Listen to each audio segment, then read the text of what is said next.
welcome back to Talking Pop Culture, and in this video we're going to review Chip and Dale Rescue Rangers. But before we do, hit that subscribe button as we march to that 500 subscriber giveaway. Once we hit that 500, I'm going to give out a bunch of books, gift cards, so be sure to hit that subscribe button. Give the video a thumbs up, of course, if you enjoy it. Also going to have the Make Me Laugh giveaways. I'm going to think of more giveaways just to show my appreciation to everyone that tunes in, drops comments, and shows the love. So it's my way to show love back.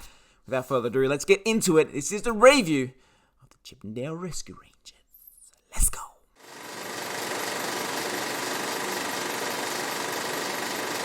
Firstly, all 80s and 90s children need to watch this film. It is nostalgia city. And what else makes it enjoyable is that it's very good when it comes to the pacing. It has good humor that is not overkill, and it is also very heartwarming, as you would find in a Disney film.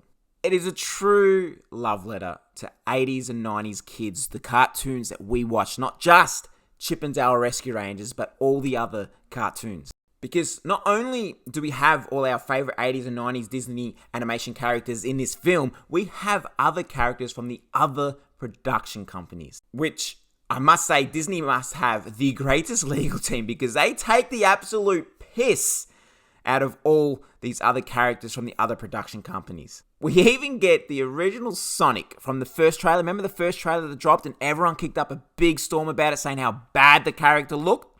Well, we get that character in this film. Because what they do is they have all these animation characters and the humans all living amongst each other in a modern day kind of Los Angeles. And they do the conventions, talking about their shows and movies, doing meet and greets. And of course, that's the same with Chip and Dale. Because what they do in this film, they narrate how Chip and Dale met at school, how they grew up together, how they got their show, and how the show got cancelled, and what happened from the 90s when it got cancelled up until now. They're just trying to deal with the modern day. Chip is an insurance broker and Dale is just always at cons trying to, get his fame back and bring the team back together for a reboot. But not only is the story good, entertaining, fun, adventurous, but the voice characters, the actors that played these characters.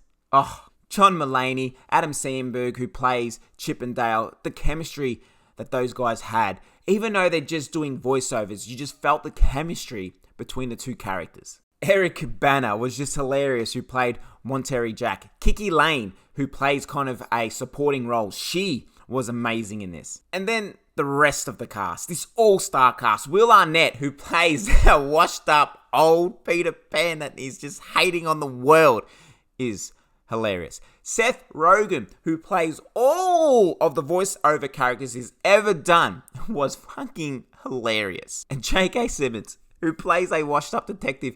Mind you, this detective, I swear, is a rip-off of Gumby. I'm sure they're trying to take the piss out of Gumby. If I'm wrong, please let me know in the comment section below who they were trying to take the piss out of with that character. But like I said, I don't want to go on the list of all these characters. I'm telling you, every animation character from the 80s and 90s, 95% of them are in there. Even just throwing jokes at movies like Batman vs. E.T. The Fast Babies, which are all the babies of the Fast and Furious. You know what I mean? There's taking a knockoff of Miss Doubtfire. There's just so many shots that they take at of so many films. It is honestly just a great adventure film, not only just for the family to all watch and enjoy together, but if you're just like myself, sitting on your own, wanting to take a trip down nostalgia lane, throw this on. But if I have to pick some faults, there are some scenes that are unnecessary and could have just been put on the chopping block. If you're not a fan or didn't grow up with the 80s and 90s cartoons, then you're going to feel like overload. Like it's just going to feel like overkill with the amount of characters that they bring and have cameos in this film.